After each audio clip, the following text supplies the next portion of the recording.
Hola, les damos la bienvenida a una emisión más del programa Enlace UPN que se transmite por el canal de televisión por internet de nuestra universidad. Hoy continuamos con la serie de programas dedicados a los proyectos de investigación.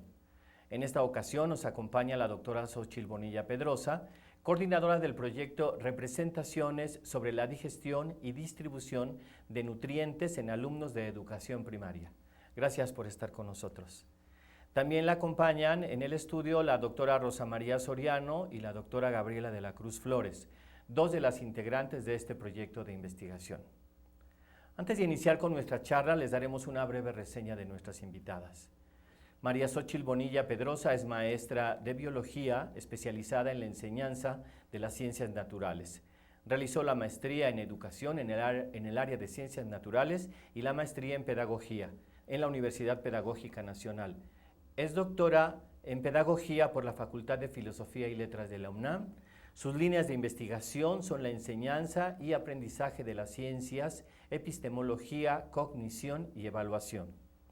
Es coautora en la elaboración y desarrollo de la investigación, diagnóstico de la especialización en enseñanza de las ciencias, cuestiones epistemológicas, representaciones de diversos fenómenos de la naturaleza.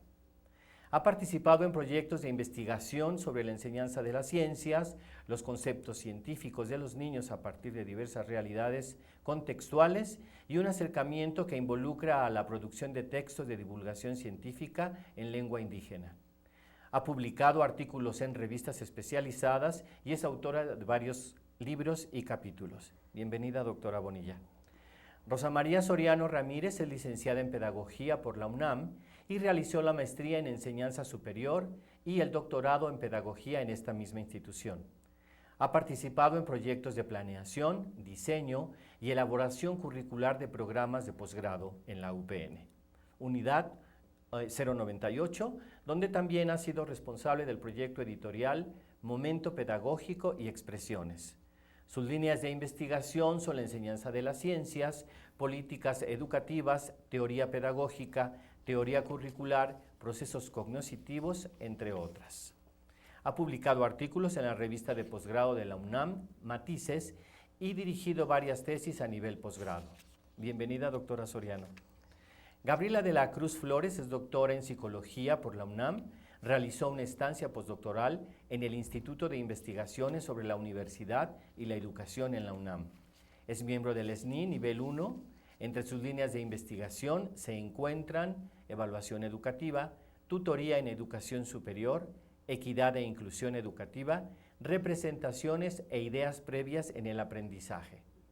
Cuenta con participaciones en congresos nacionales e internacionales sobre educación y psicología. Ha publicado artículos en la Revista de Educación Superior, la Revista Mexicana de Investigación Educativa y Perfiles Educativos. También es autora de diversos capítulos en libros nacionales e internacionales. Muchas gracias por estar con nosotros. Para iniciar nuestra charla, ¿nos podrían ustedes hablar acerca de los trabajos que se llevan a cabo en su cuerpo académico? ¿A qué cuerpo académico pertenecen? Educación, Ciencia y Tecnología. Este cuerpo académico es un cuerpo ecléctico porque en él está basado en un grupo de profesionales de diferentes formación académica. Tenemos psicólogos, pedagogos, gente de ciencias y que tiene que ver mucho, nosotros nos basamos en la transversalidad. Señalamos que uno de los elementos importantes para construir esto que se le llama ciencia y tecnología tiene que ver como esta amalgama de formación académica que nos van a permitir a nosotros poder establecer toda una serie de condiciones que van a poder establecer esta condición de qué se entiende por ciencia, pero sobre todo en el caso de ciencias naturales específicamente, y nos apoyamos con el uso de las TICs. En nuestro cuerpo está la coordinadora de la especialización en competencias, Xóchitl, ¿no? Ella es la coordinadora y muchos de nosotros participamos en esta especialización. ¿Y por qué se han interesado particularmente en esos objetos, todos estos integrantes de su cuerpo académico?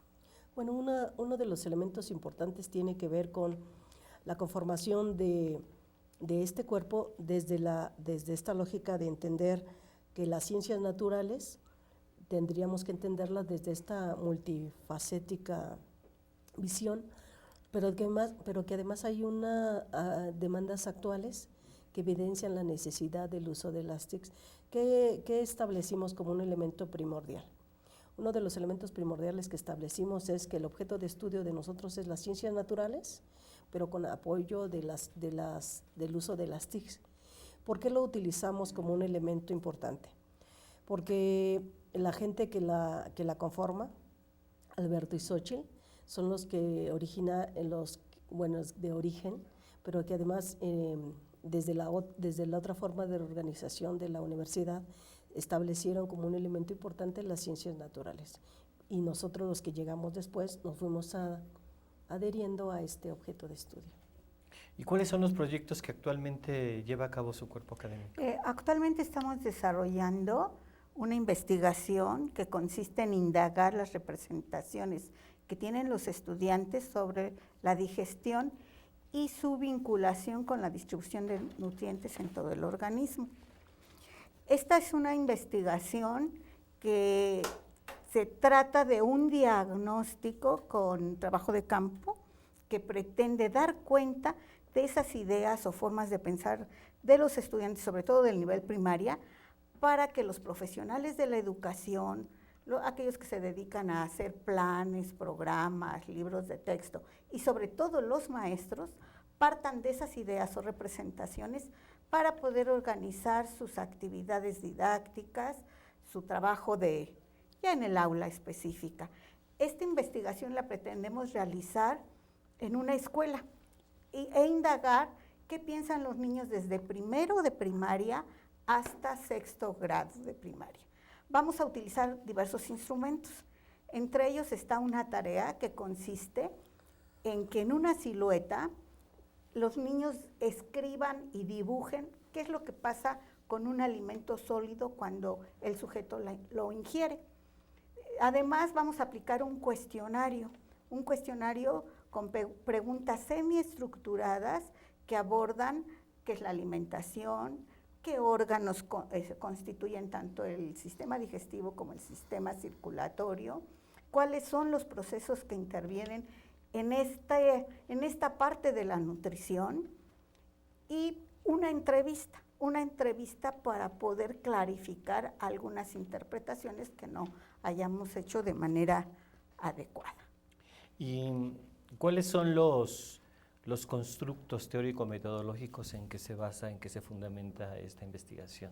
Claro, mira, básicamente estamos tomando dos perspectivas teóricas que incluso pues tienen mucho en común, lo que es la psicología cognitiva y el constructivismo. De la psicología cognitiva lo que estamos recuperando es pues todos los aportes que nos ofrece hacia cómo las personas, cómo los seres humanos estructuramos una serie de conceptos, de conocimientos, cómo organizamos, cómo jerarquizamos, cómo le damos significado. Entonces esos aportes los recuperamos desde la propia psicología cognitiva, pues en torno a este análisis que nosotros pretendemos hacer sobre las representaciones que tienen los niños acerca de estos procesos que ya Xochitl nos comentaba, procesos de digestión. Del constructivismo estamos recuperando lo que tiene que ver con esta forma en que las personas también vamos construyendo significados, pero siempre muy vinculados a un contexto, a una realidad específica, y que en esos procesos dialógicos, pues bueno, se va construyendo estos saberes, ¿no? Es decir, no es solamente un objeto que está de manera determinada, sino son estos procesos en cuanto a que los niños, las personas en general, vamos incorporando sus significados, pero siempre de una manera dialógica, de una manera interactiva. Interactiva, claro. ¿No? Y bueno, pues otra cosa importantísima desde nuestra investigación tiene que ver, lo comentábamos, las representaciones, ¿no? Las representaciones es un elemento fundamental para nuestra indagación, porque los seres humanos desde chiquitos nos vamos haciendo explicaciones, ¿no? Acerca de lo que pasa. Las vamos construyendo, y a veces cuando nos acercamos ya al campo de la escuela, ya a la educación formal, a veces no necesariamente eso que construimos dentro de nuestra cotidianidad, dentro de nuestro contexto, de nuestra familia, de nuestra cultura, se acerca a esas representaciones que en la escuela nos quieren enseñar, ¿no? De ahí la importancia también de nuestra investigación, de hacer este contraste y de conocer precisamente estos procesos de representación en los niños para que desde la parte educativa podamos actuar. ¿Y tienen o hay qué antecedentes sobre este tipo de investigaciones? Bueno, a nivel internacional hay varios sujetos, entre ellos están Banet, Teixeira y otros más, que se abocaron a indagar, León Sánchez a nivel nacional, que se abocaron a indagar qué es lo que piensan los niños sobre determinados fenómenos, sobre todo de tipo biológico, con relación al cuerpo humano. ¿Qué es la vida? ¿Cómo respiramos? ¿Qué es la circulación? ¿Qué es la nutrición? Etcétera. En el ámbito nacional tenemos a Rigoberto León Sánchez, que también ha investigado, a Vicente Paz, que también pertenece incluso a la UPN, también se ha abocado a indagar qué piensan los estudiantes de educación básica. Él ha indagado sobre evolución y sobre digestión también. Y aquí en el cuerpo académico, con anticipación, con las alumnas de maestría, ya hicimos una pequeña indagación de qué es lo que piensan los alumnos de tercero y cuarto grado de primaria sobre el proceso de la digestión.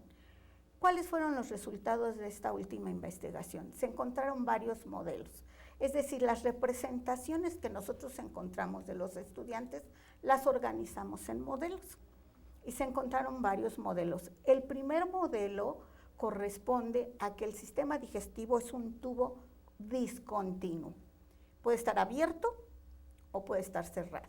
Entonces ahí tenemos el primero cerrado y el segundo modelo abierto. Otra representación que tienen los niños es que el sistema digestivo que corresponde a un tubo ya es continuo y puede estar abierto o puede estar cerrado. Cuando está abierto ya aparecen algunas nociones de cuáles órganos lo conforman, aunque ahí pues hay una confusión todavía. ¿Por qué? Porque muchos de los niños de tercero y cuarto grado de primaria piensan que el sistema digestivo es el estómago nada más, por ejemplo.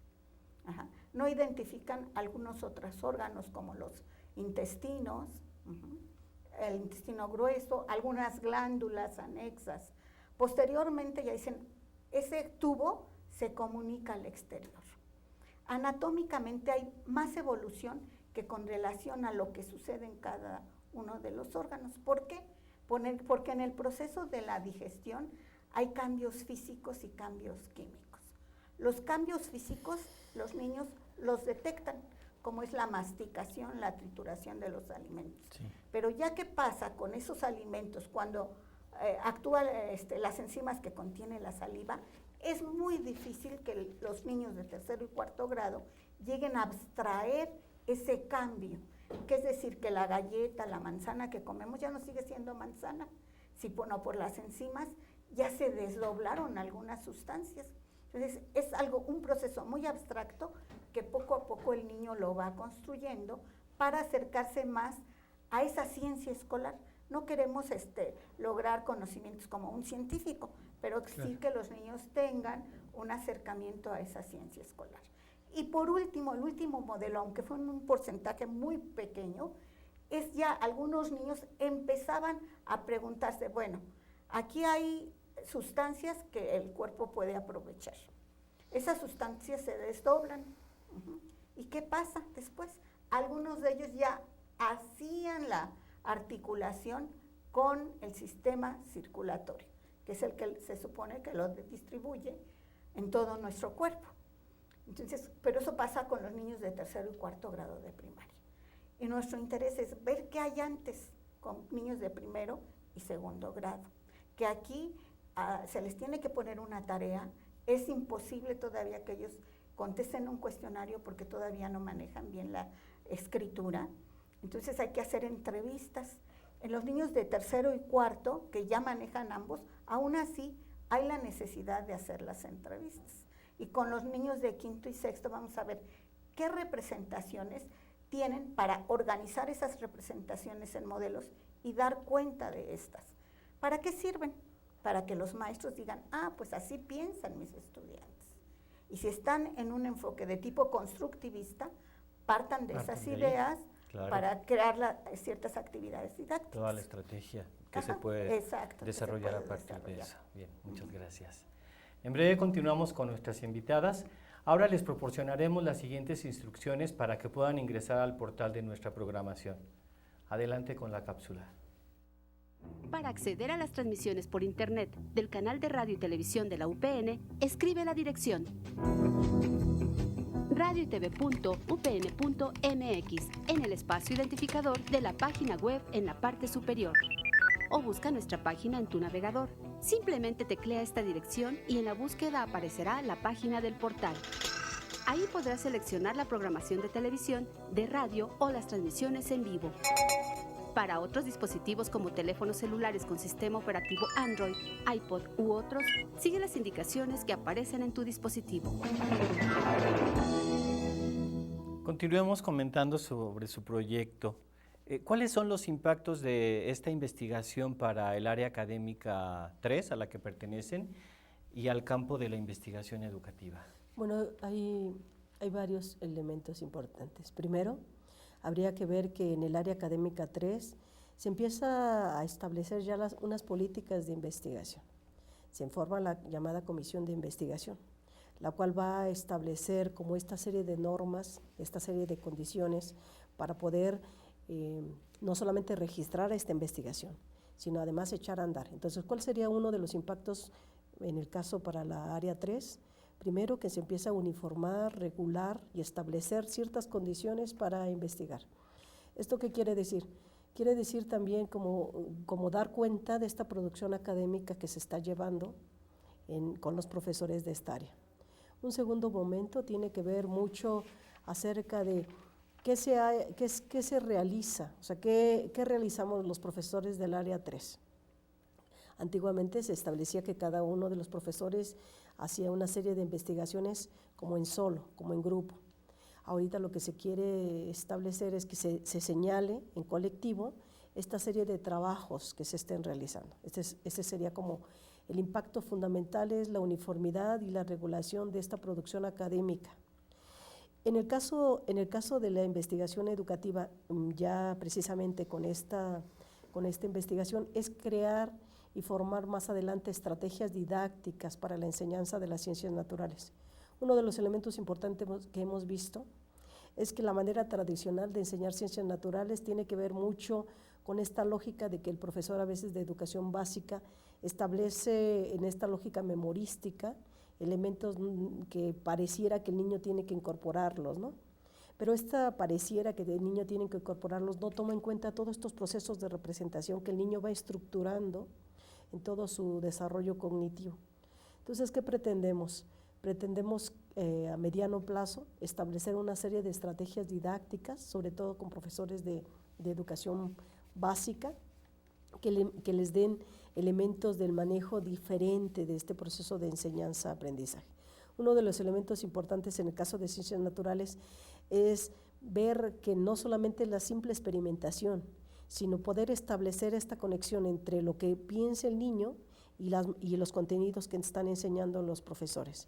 Y entonces hacer esta serie de mediaciones. Y en estas mediaciones, esta investigación da cuenta o permite explicar toda esta serie de connotaciones. Anteriormente Xochitl señalaba toda esta serie de autores que se habían manejado.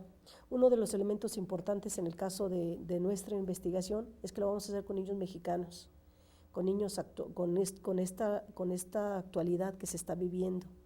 Y esto nos va a permitir entonces poder ver cuál es la referencia con la reforma curricular actual y poder establecer si hay una compatibilidad en los procesos de enseñanza-aprendizaje.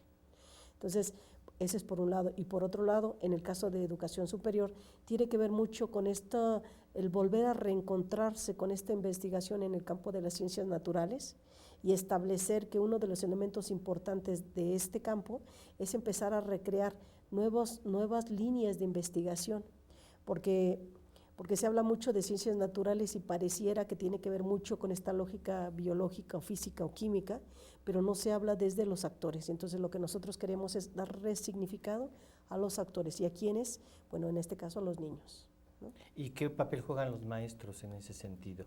¿Por qué hablar de representaciones y no de conceptos, por ejemplo?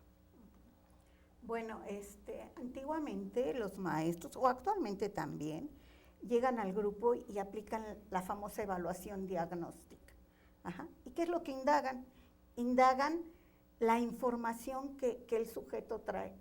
Pero esa información a veces no es aprendida con H, no es incorporada a la cuestión cognitiva del propio sujeto. Ajá. Sí. Entonces, ¿qué pasa con las representaciones?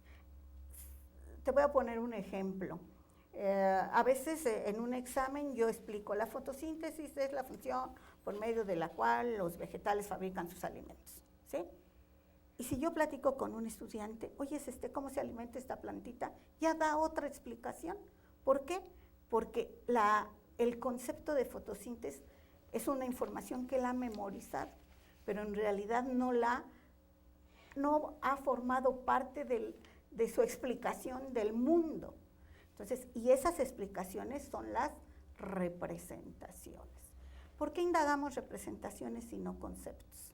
Sí. Los conceptos es una forma de representación, pero también hay otras representaciones como son las teorías. Un concepto es como darle algunas características a un objeto o a un hecho que le va a poder dar identidad.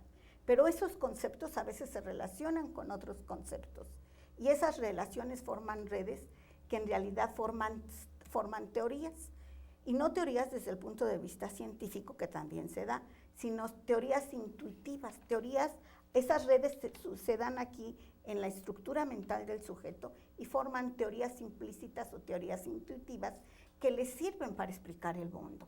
También hay otras formas de representaciones, como son los marcos explicativos. Hay creencias, y todo ese conjunto de dar cuenta del mundo natural que rodea a los sujetos son las representaciones. Es un término más amplio que nosotros queremos indagar en los chicos de educación primaria. Y de hecho que como nos mencionaba inicialmente Gabriela, tiene mucho más que ver con esta visión de cómo se construye el significado de manera interactiva y con información que proviene de muchas partes, que viene de muchos lados y no está así como atomizada, ¿no? Claro. Y en ese sentido, ¿cómo entienden ustedes el proceso de construcción de estas representaciones que hacen los niños y las niñas de las ciencias naturales?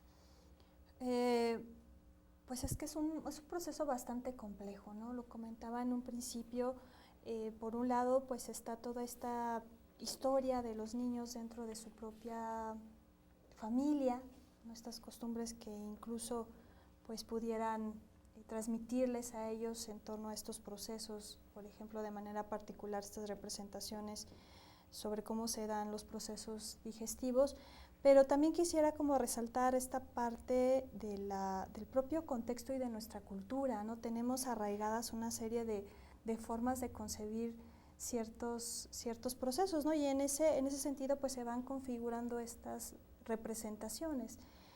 Lo relevante creo que para el caso de la enseñanza, que es lo que nos compete, ¿no? En estos procesos educativos, es precisamente identificar cómo los niños están construyendo, desde dónde están partiendo, ¿no? ¿Qué están entendiendo por ciertos procesos, cómo les están dando significado, y sobre eso empezar a trabajar junto con ellos, ¿no? Que eso es un reto en realidad de nuestro sistema educativo. Si bien tenemos ahorita todos estos enfoques basados en esta aproximación constructivista, estos enfoques ahora basados en competencias y demás, ¿qué tanto en realidad nos estamos acercando como educadores a esas representaciones, y de esa manera que nuestra intervención como educadores pues tenga un sentido para ir reconfigurando estos significados apegados a un pensamiento pues más, no quisiera decirlo científico, pero sí más apegado a una serie de saberes teóricos, ¿no? Que nos pudieran acercarnos a una realidad con mayores elementos para reflexionarla, para analizarla y para crecer también en esa misma cultura, ¿no? Y en ese sentido, ¿qué relevancia tendría para este nivel? Es decir, ustedes están enfocándose en este nivel, pero en lo subsecuente, en cualquier otro nivel, cuando uno se encuentra precisamente frente a las ciencias naturales, ¿ustedes cómo esperarían, qué supondrían que tendría que hacer estos niños, estas niñas ya mayores? Sí, bueno, Sí, en cualquier nivel existen esas representaciones. Incluso los docentes tienen representaciones de los fenómenos naturales. Claro que con el proceso evolutivo cognitivo y la educación formal, esas representaciones se van modificando. Pero ya en el proceso de enseñanza y aprendizaje es importante que el docente, independientemente del nivel, parta de esas ideas, de esas representaciones que trae el estudiante, en donde a través de ciertas actividades propicia que primero el estudiante sea consciente de lo que piensa sobre X fenómeno, y segundo, las contraste o las ponga en conflicto con la ciencia escolar.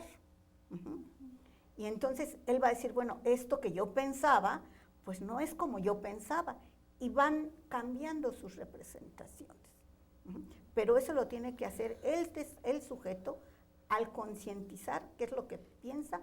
En este caso sería sobre el proceso de la digestión y la distribución de los nutrientes. Ustedes hablaban de ciencia escolar, que podría preguntarles, es muy sugerente, ¿sí? Hablar de ciencia escolar implicaría hablar de cuáles son como esta lógica de lo que se enseña en la escuela. Una cosa es conocimiento científico y otra cosa es ciencia escolar.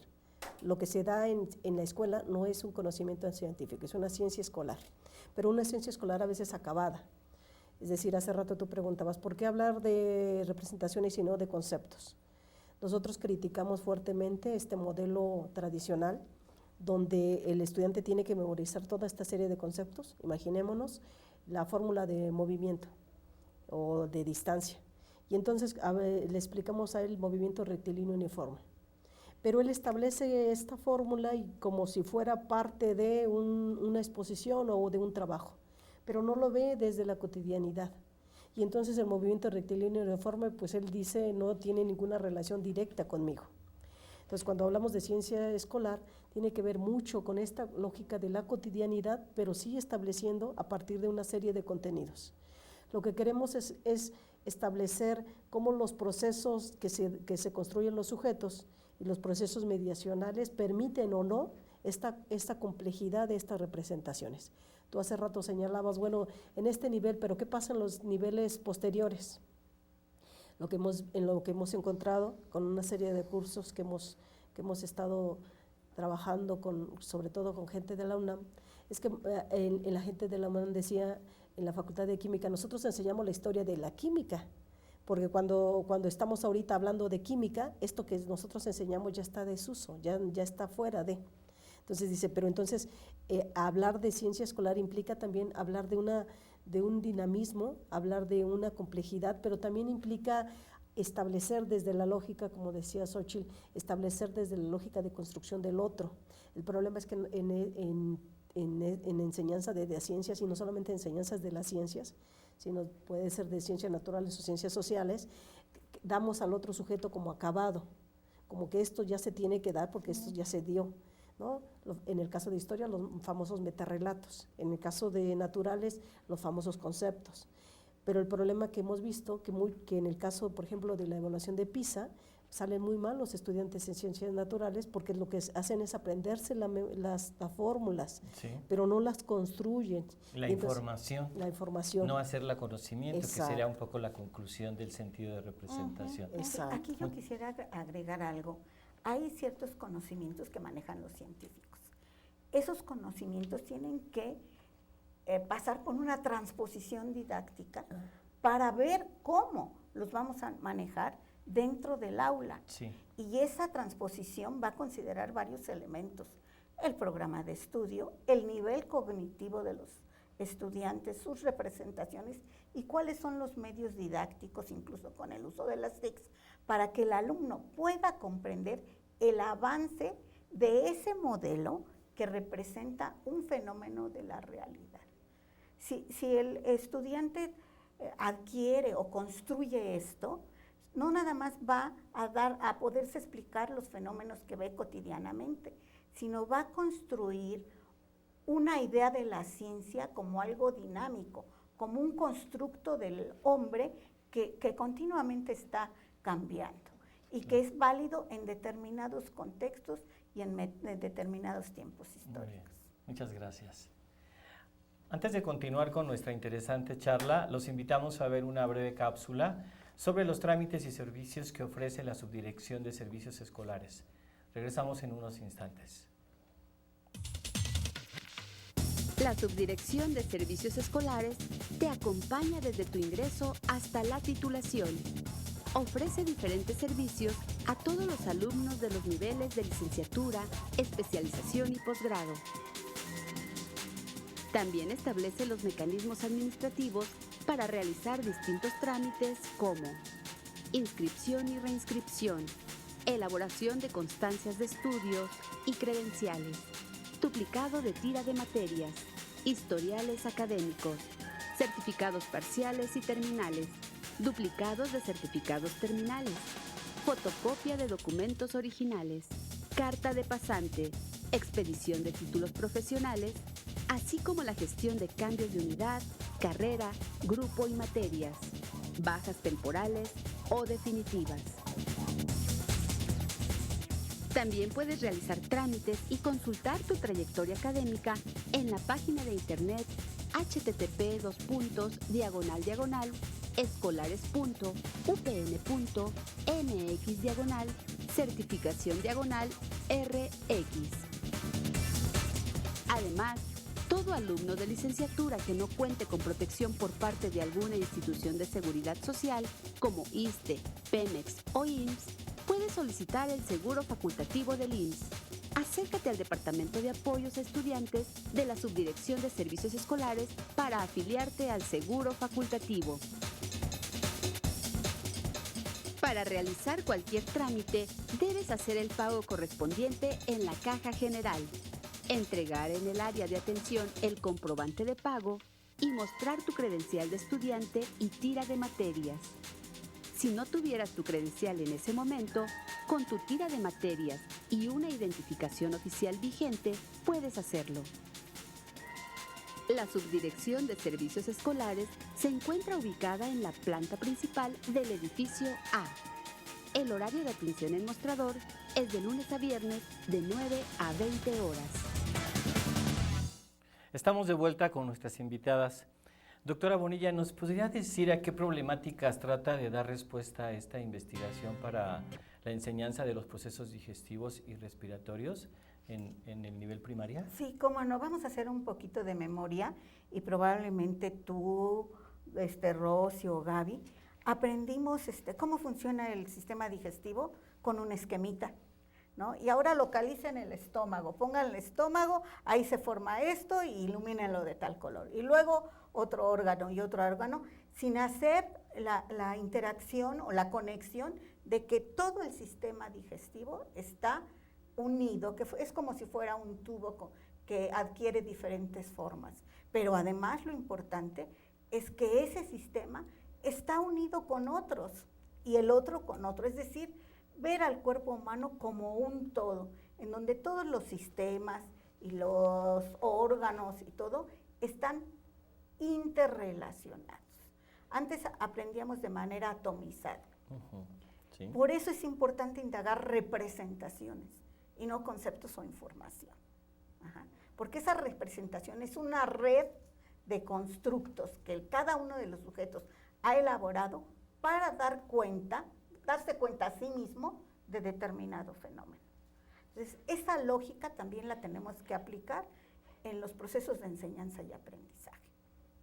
Entonces, tratamos de aportar elementos que el maestro pueda utilizar, y bueno, no solamente el maestro, el diseñador de planes de estudio, de programas, el que elabora los libros de texto, el que forma a los maestros, el que actualiza a los docentes. Ahí entra un poco nuestra institución como universidad pedagógica, de dar elementos necesarios que el conductor de esos seminarios o el que esté elaborando pueda aprovechar para diseñar mejores elementos que propicien realmente los aprendizajes. ¿Y cuáles serían los aportes que haría el estudio de las representaciones al campo de la biología? Algo muy importante de nuestra investigación es el identificar modelos que pudieran tener los niños acerca de estos procesos. Creo que ese es un componente básico y una meta que tendríamos en esta investigación, identificar esos modelos para que a partir de ellos podamos desde la parte educativa intervenir, ¿no? Es decir, más directamente apoyar a los docentes a la enseñanza de estos procesos.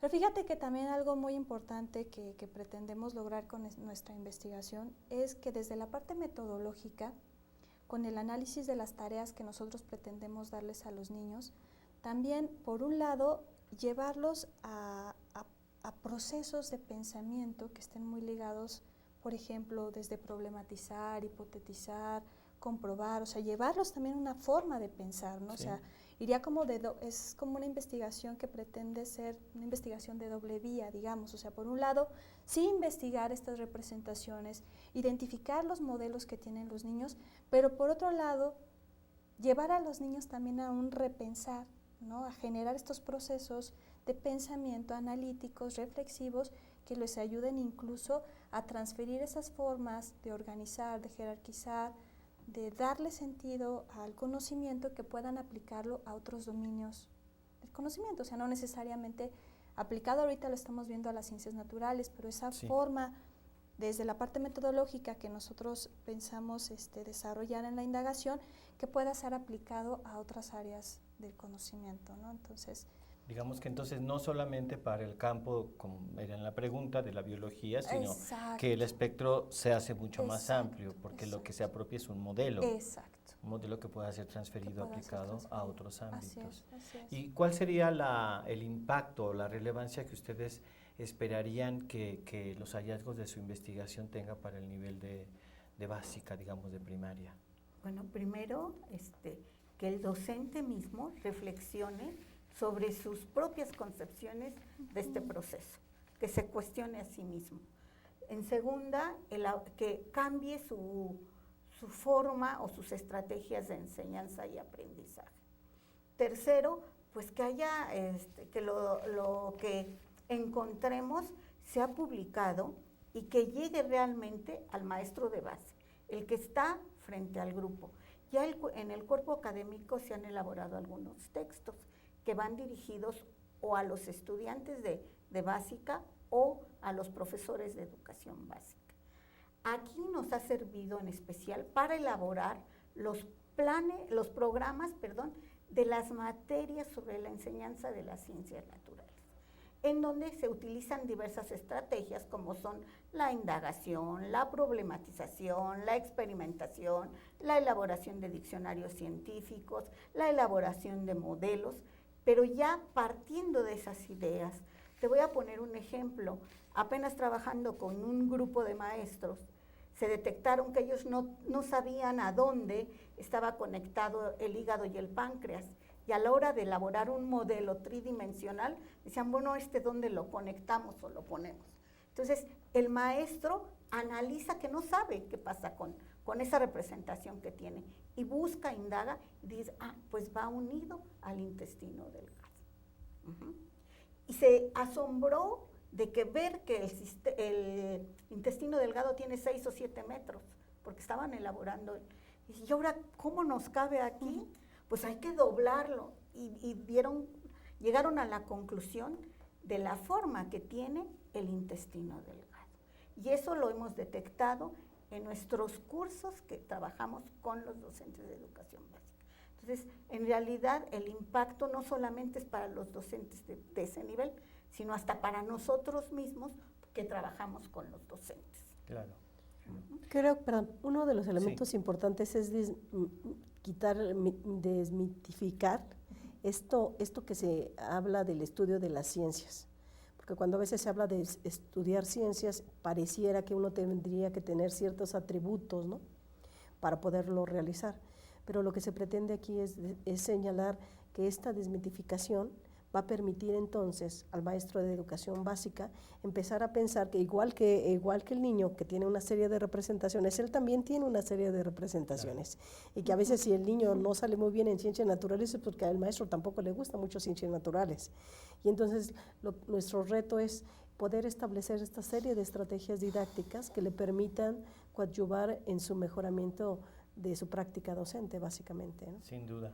Al principio nos dabas un poco un panorama de los distintos instrumentos que ustedes utilizan. No sé si quisieran abundar un poco sobre esto, precisamente para ver cómo se aproximan al estudio de las representaciones.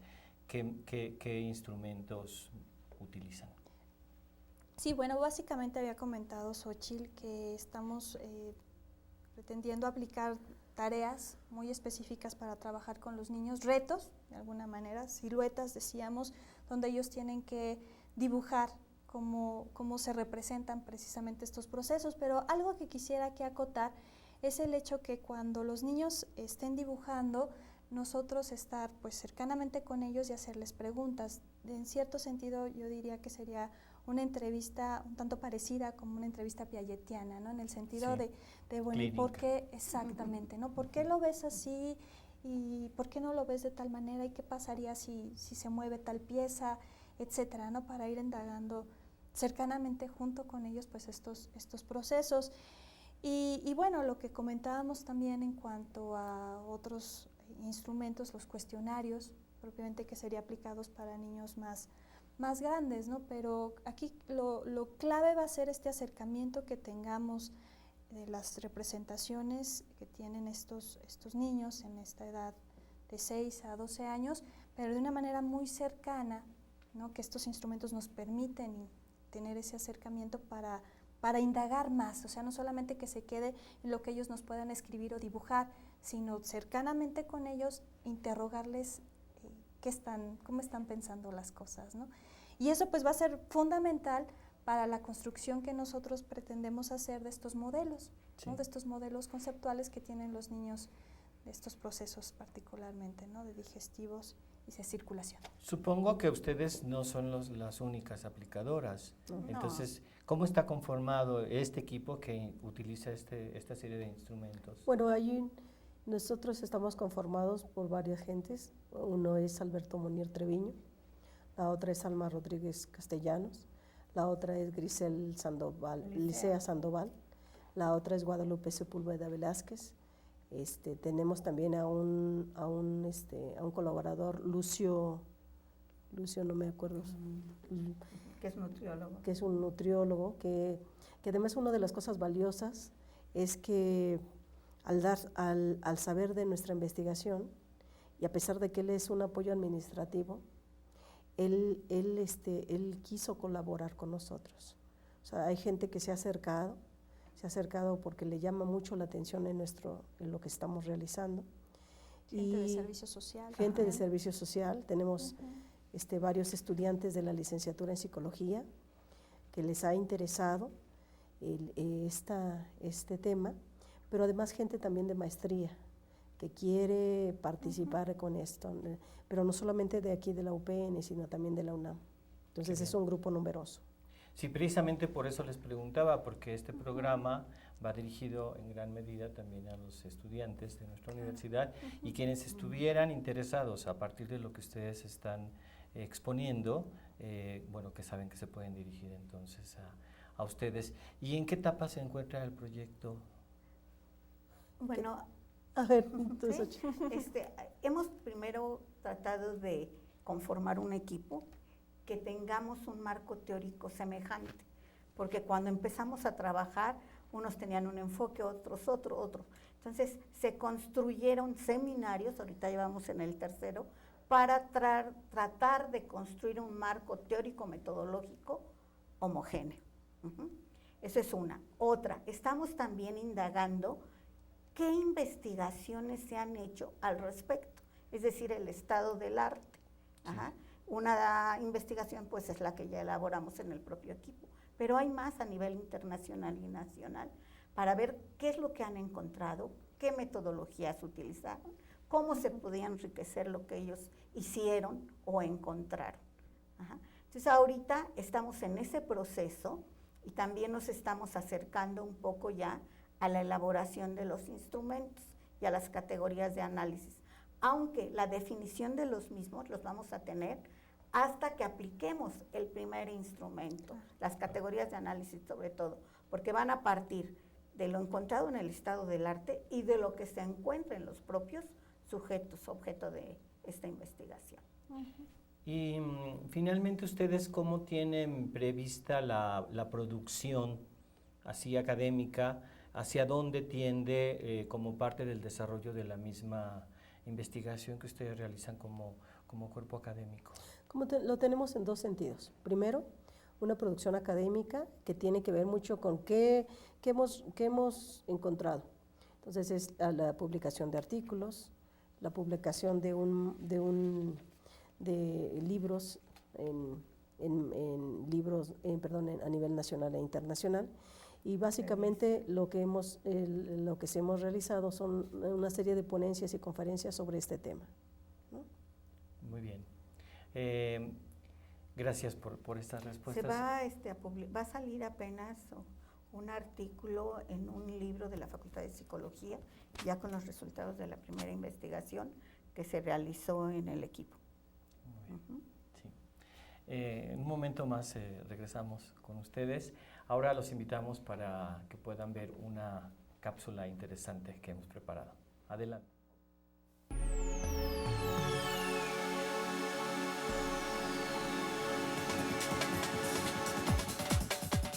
El Departamento de Intercambio Académico y Relaciones Internacionales tiene como misión proporcionar a la comunidad de la UPN los elementos necesarios que le permitan su superación académica mediante la aplicación de programas de intercambio, vinculación o movilidad que deriven en el desarrollo profesional de los universitarios.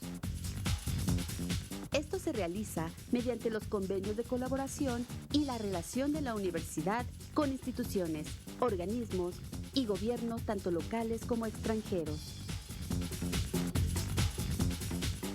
El Departamento de Intercambio Académico informa a la comunidad sobre los eventos que realizan instituciones de educación superior y organismos nacionales e internacionales.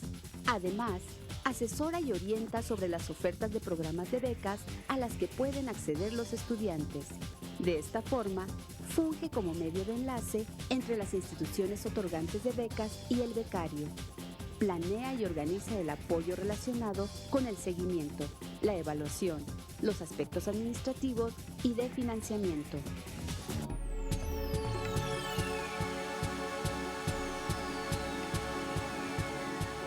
También, a través de la Red de Movilidad Nacional, creada por la Asociación Nacional de Universidades e Instituciones de Educación Superior, ANUYES, se brinda la oportunidad, tanto estudiantes como docentes, de realizar estancias y asistir a cursos en instituciones de educación superior.